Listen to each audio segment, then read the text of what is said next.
Welcome to Safety Spectrum, your environmental health and safety connection. This program is a presentation of the Michigan Safety Conference. For almost a century, the annual conference has provided credible educational opportunities and valuable support to the safety and health practitioner by offering 120 instructional programs along with exhibits highlighting the latest in safety equipment, instrumentation, and demonstrations. To learn more about the conference, please find us at safetyconference.org. Welcome to Safety Spectrum. I'm your host, Sheila Ide. This program is sponsored by the Michigan Safety Conference, and the topic today is building the competent person. It is imperative that those leading projects with high hazard potential to be able to identify and mitigate situations that may lead to property damage, injury, or even a fatality. My guest, Jason Griffin, currently serves as a training and safety specialist for Commercial Contracting Corporation. Jason is an active safety professional in Michigan for the past 15 years, with an emphasis on being a resource and trainer for contractors and other safety professionals. Jason holds a construction industry specialist certification and is an adjunct professor at Macomb Community College, teaching the OSHA 30-hour construction course. And I have to add this. While employed by the Michigan OSHA Consultation, Education, and Training Division, Jason was part of the committee that developed my OSHA training courses for construction for that very popular my OSHA Training Institute. Jason also serves on the Michigan Safety Conference Construction Committee. Thank you for joining me today on Safety Spectrum, Jason. Thanks for having me, Sheila. I'm excited to be here. Okay, why don't you tell us a little bit about your company and your duties there? So, Commercial Contracting Company is a large general contractor. We started out in 1940s helping GM with some war efforts and progressed from a kind of a machine installation and heavy rigging company through specialty subcontracting, eventually into general contracting. We do everything from concrete to steel erection, design, build. We're pretty much a full service provider at this point. My role within the company is I work to develop safety training programs and deliver them to various projects. I help to develop our competent person safety training programs for the various topics that we run into. And then I also help to assist our project management teams when they run into situations on projects that are a little unusual, sticky, or complex. So I basically serve as a consultant for the project teams as they need help with things like confined space or large excavations, things like that. Okay, sounds good. So why don't you describe what you mean by a competent person? Is there a regulation that says you have to have it? What is this all about? Well, there are a couple things that we look at in terms of what is a competent person. OSHA, for a variety of standards like scaffolding, excavation, and confined space, require that you have a competent person on the job site to oversee the work. And the challenge that we see in industry when we're designating people as a competent person is it's often a field leader, a foreman, might be a crew lead, might be a superintendent. And when we get out there and we put those people in charge, we don't always equip them with the knowledge, training, or even the tools and equipment they need to effectively perform in that role. So OSHA's definition of a competent person is one who, through knowledge, training, and experience, can successfully identify existing and predictable hazards that are unsanitary or unsafe to a worker's health or safety, and who has the authority to stop work to take prompt corrective measures.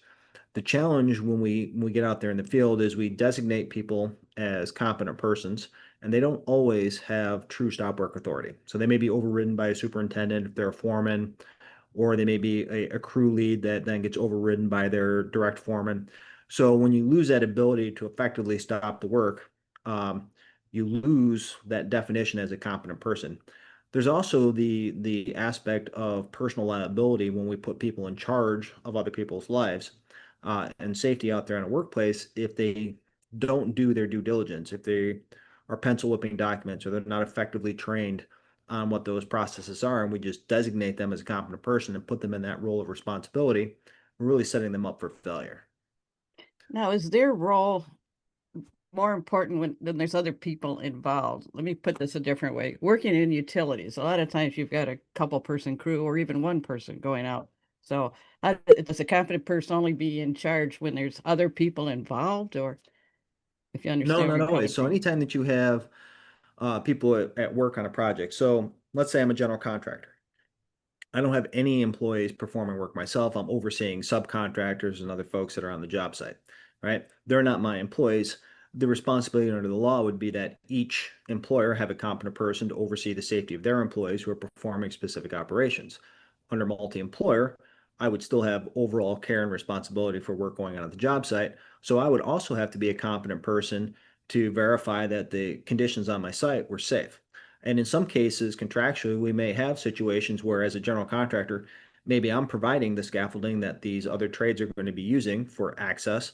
And so not only do I have to be the competent person for the setup of that scaffold, but then I also have to make sure that each of my subs has an appropriate competent person to verify that conditions are safe when their employees are using those scaffolds. In addition to any employees you might have working around the subcontractor, I would think. So how would a Correct. regulatory agency know that someone was a competent person? Questions? Well, How?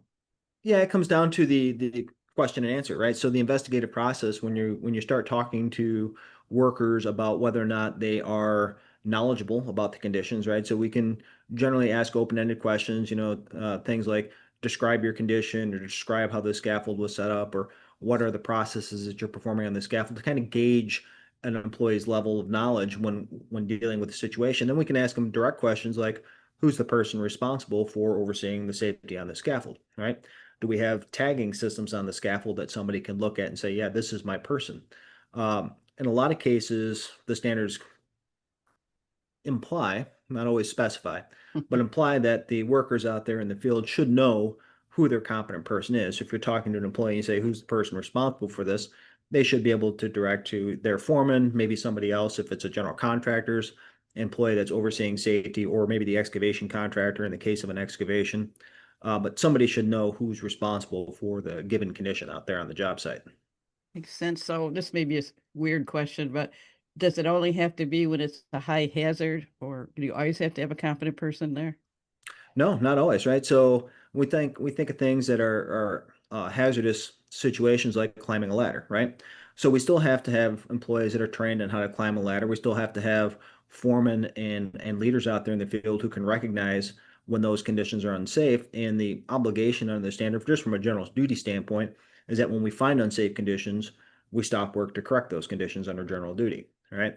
The challenge with that is making sure that you have somebody who's trained and has that authority, right? And that's where that competent person piece really fits in there. So where the standard is silent on the specifics of a competent person, other rules like Part 1 of the Act specify that we as an employer have a responsibility. Typically, when we put somebody in a management level position like a foreman or a superintendent, we lose the ability as a company to say that we're ignorant to the situation because we have a management level representative out there. Right. So we're kind of going to get into a lot more of this. How does the designated competent person impact the overall safety on a project? I mean, we're probably going to talk Well, about this a lot.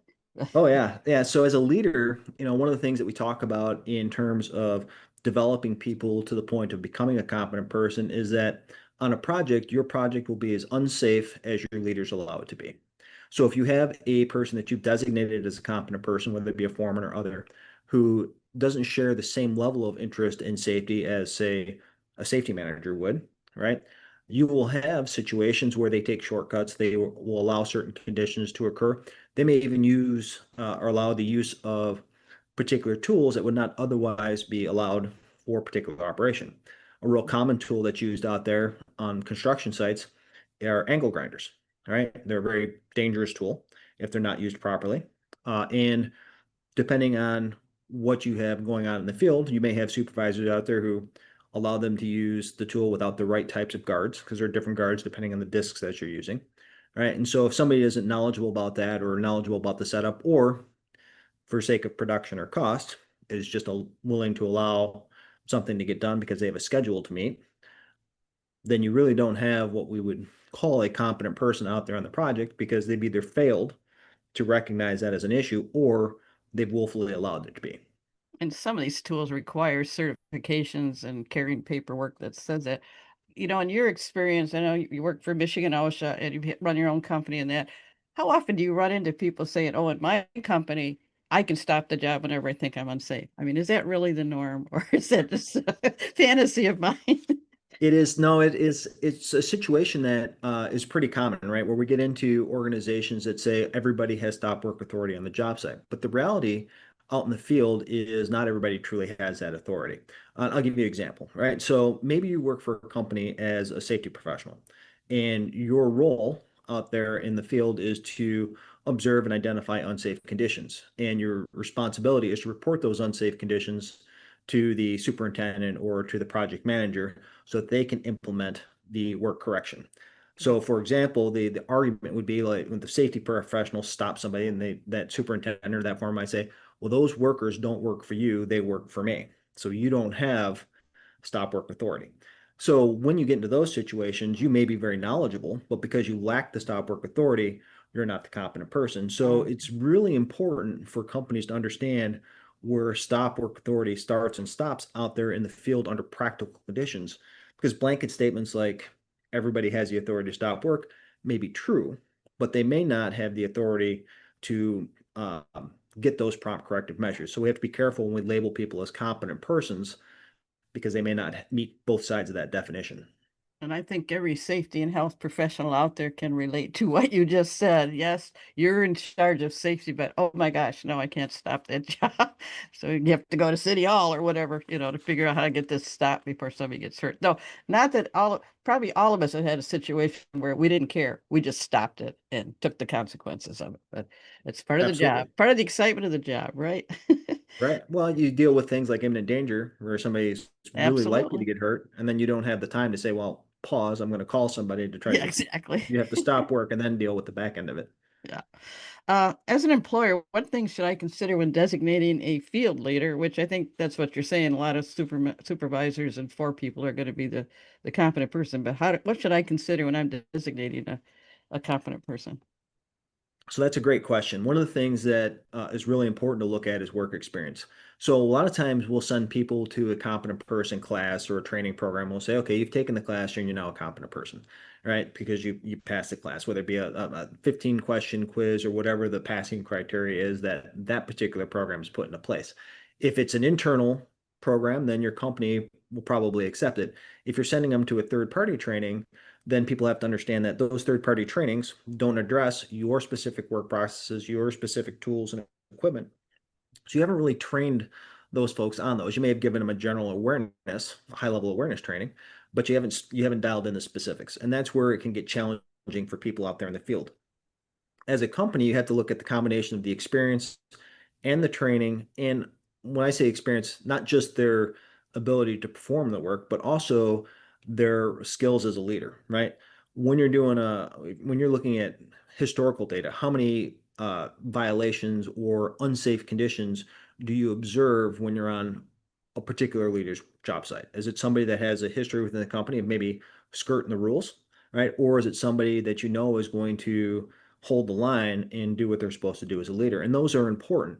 The challenge with it is a lot of times as people come up through the ranks in the field, they get into that foreman role, they get promoted into that role because they're good at their trade, but they're not necessarily effective leaders.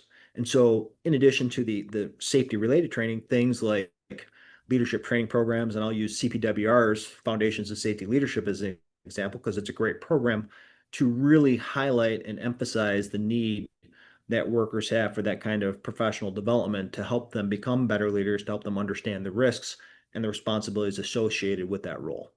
You made some very good points there because I think that is something we do. We take somebody away from something they love, the trade that they do so well, and just assume that they, number one, want the leadership responsibility, that we don't take them out and teach them how to be a leader. You can't buddy up with everybody like you used to. And I have to say, it's kind of funny when we worked at Michigan OSHA together. I think most frequent calls we got is I hiring a temporary or contract worker, and they said they had this training. And we always would have to say, just like you said, but it's not specific, especially forklifts. They got their forklift permit. Well, they didn't drive forklifts in your warehouse. They didn't use your equipment. So that's I'm glad they kind of brought that, made me think of that, that's the most frequent question. Don't assume, right? Right, Basically. absolutely. So Well, how does an employer develop a field leader into a confident person? We talked about a couple of the things. yeah, it starts with the having a development plan. So as you're moving folks from through the trades and moving them up your ranks, and it's sometimes difficult because you might hire somebody in right at that leadership level, but what programs are you putting in place to help them understand what their responsibilities really look like outside of building a project. So, for example, at CCC, we have a few different training programs. We have a triangle training where we talk about the balancing of safety, quality, and productivity, right? And in any one of the situations, any one of those three legs is out of balance, it puts the other two out of balance as well. So we try to really focus on making sure that our workers understand all three of those priorities, right? So they're values for us.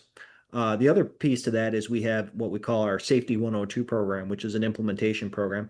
And it's a program that's specifically designed, and it's not a short program, it's a 5 hour long program where we walk people through all of the paperwork, right? So our pre-task planning processes, who they need to contact in terms of um, hospital care or when they're trying to set up clinics. We talk through the pre-construction process and what that looks like and how we communicate our safety responsibilities and our requirements to our subcontractors and other employees on the job site.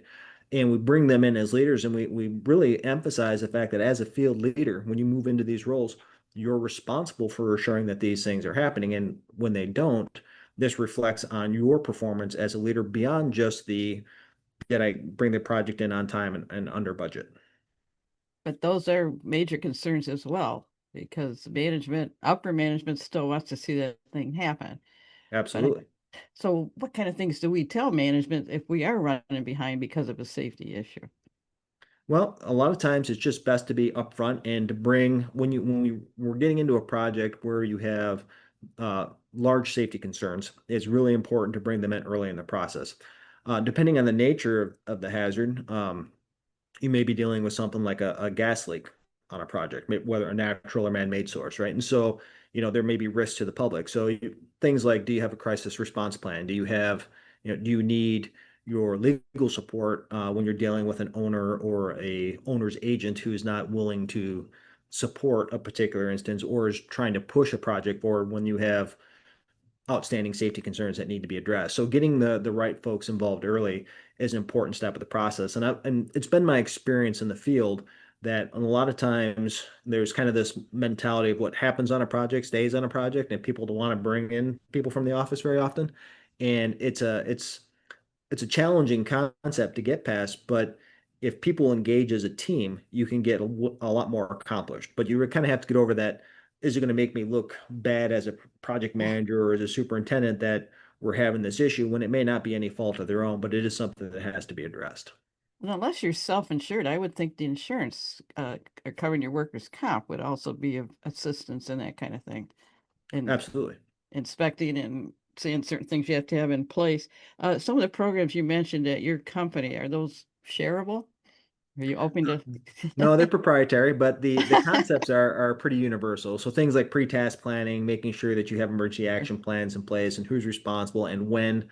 Like we tell people in our systems all the time that the safety on a project starts as soon as we are awarded the project and we assign it a project number, right? That's when the planning process for safety starts, well before we're on the job site, because you get into situations where maybe somebody didn't consider confined space or specific excavation controls during the bidding process. So now you have to deal with those things in the field as you encounter them. And there's always the argument about budget and cost and how to get past that stuff. But uh, if you plan for it up front, if you start looking at those things early on as a team, you can generally get in front of that stuff, even if it's not carried in the budget very well. Well, you have to be able to understand the money part of it, and you still have that responsibility of being able to work together on that kind of thing.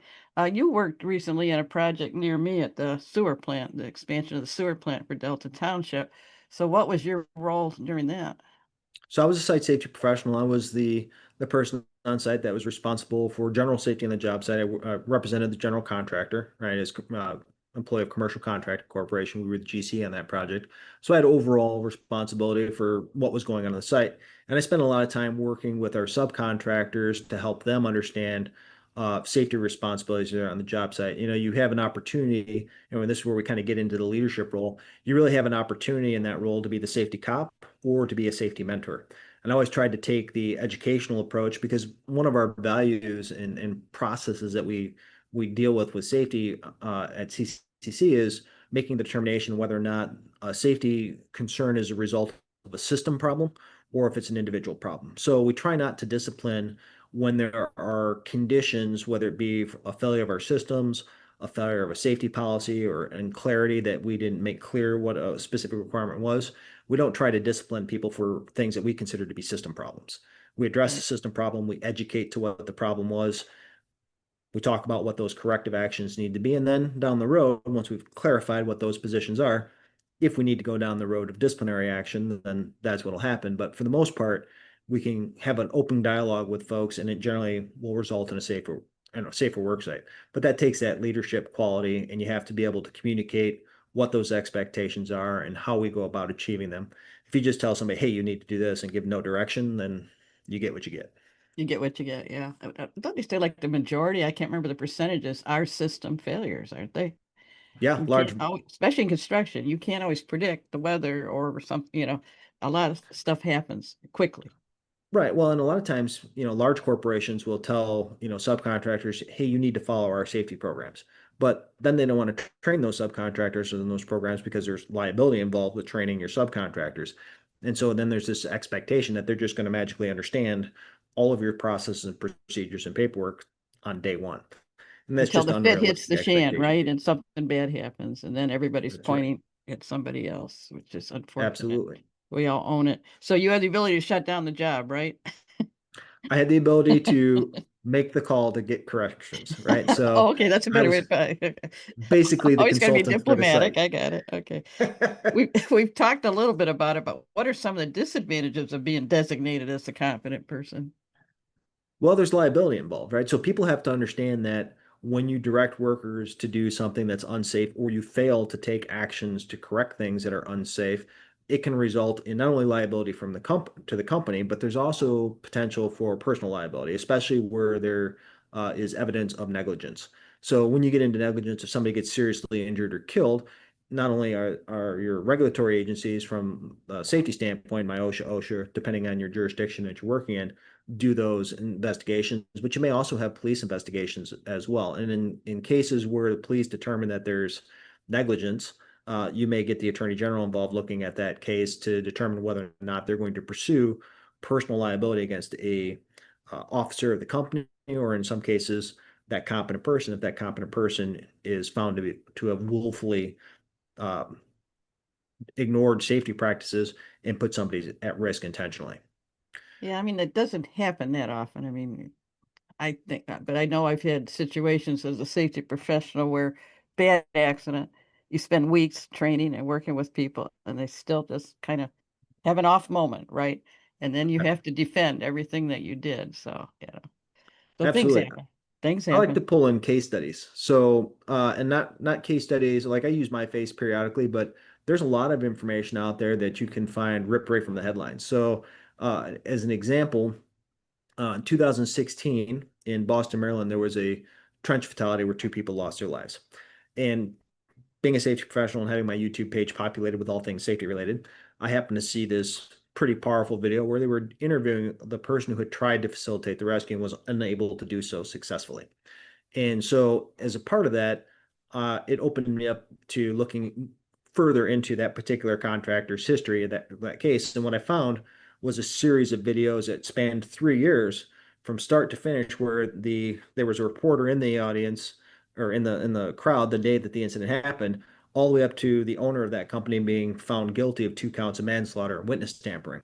So when you think about the exposure for one piece, it resulted in jail time. It resulted in the loss of 2 lives. And as a result of that particular incident in Massachusetts, they actually put into or tried to get through their legislative process a public act to require that any contractor performing public work now has to release or disclose any information they have in terms of previous violations or citations or any kind of disciplinary actions they might have received from any regulatory authority prior to being able to perform that public work for the last 4 years. So Well, it those actually, records are available though, anyway. right, but it was Yeah, a disclosure piece where they were trying to put it into an act, into the law in make it a Massachusetts, law. Yeah. right? And so it impacted all workers at that point who might be doing public works. So, what training or classes are available to become a competent person? Well, there are all kinds of classes, right? And that's kind of the key that an employer has to pay attention to is when we send somebody to a competent person class, what are we really looking to get out of that class? Are we looking for somebody to come back as an expert? Is it a high level awareness training program? I recently went to a competent person class related to excavation safety where it was really pretty basic, right? It was really more of an awareness class, more of a story time with that particular presenter than it was an actual competent person program. And so employers have to be careful about what programs they accept as competent person training. And in all reality, in a lot of cases, it's better that internally they bring in subject matter experts and develop their own trainings that are specific to their operations Right. and then base that as their competent person. But third party resources are okay, but employers have to understand that you still have a responsibility to do the specifics. Yeah, that's what I was thinking. It's got to be a specific. So why do you think this topic is important now? Haven't we always had competent people? Well, we've always had the requirement, right? And so what I find out there in the field, and it's just my practical experience out in the field, is that we tend to send people out into these environments and say, you're going to be the competent person or you're going to be the person in charge. And in some cases, employers think that, well, I haven't issued this particular employee a letter that says I'm formally designated them as a competent person. And it's an issue where I don't think they have a clear understanding of what that means when we put a management professional out there and say, you're in charge of this job site. Whether we've issued them a letter or not, when a regulator shows up in a job site and somebody asks who's in charge, and since nobody wants to talk to the Myoshi guy off the gate, right? They just point to that person, right? Hey, go talk to that guy over there. He's the guy in charge. Well, you've now told me who your competent person is for all intents and purposes. That's the person who has overall responsibility for your work operations and keeping you safe out here and has the authority to stop work. Now it's going to be the investigator's job to determine whether or not they had the knowledge to support Right. that, So we right? need to keep that in mind when we're setting our workers out to do something. So any final thoughts as we close this up? Well, I would say from a final thought standpoint is that as an employer, if you're going to designate somebody as a competent person, you really need to map out what that looks like and how that fits into your organization's processes, whether that be something from a lockout tagout, if you're an electrician or a plumber or a pipe fitter, to excavation safety, to even work at heights, making sure that people understand what the full spectrum of responsibility is for the tasks that you are assigning them responsibility for, and of course make sure that they're engaged in pre-task plannings to make sure that you've addressed those hazards and that you've had the opportunity to talk about those hazards, and they have to have the authority to stop work. Absolutely. So our mission with the Michigan Safety Conference is to enhance workplace health and safety by sharing EHS best practices, provide education, and create a community of experts to help eliminate workplace injuries and fatalities. We can see the competent person is a key member of the workplace team, and choosing the right one is essential. Knowledge, skills, and ability to stop the work, as Jason reiterated several times. I'd like to thank Jason Griffin of Commercial Contracting Corporation. He can be reached at jason.griffin@cccnetwork.com. If you have any questions about this podcast, the Michigan Safety Conference, if you'd like to be on the podcast or sponsor one of them, any information can be found on our website at michsafetyconference.org. Thank you for listening to Safety Spectrum. This is Sheila Ide.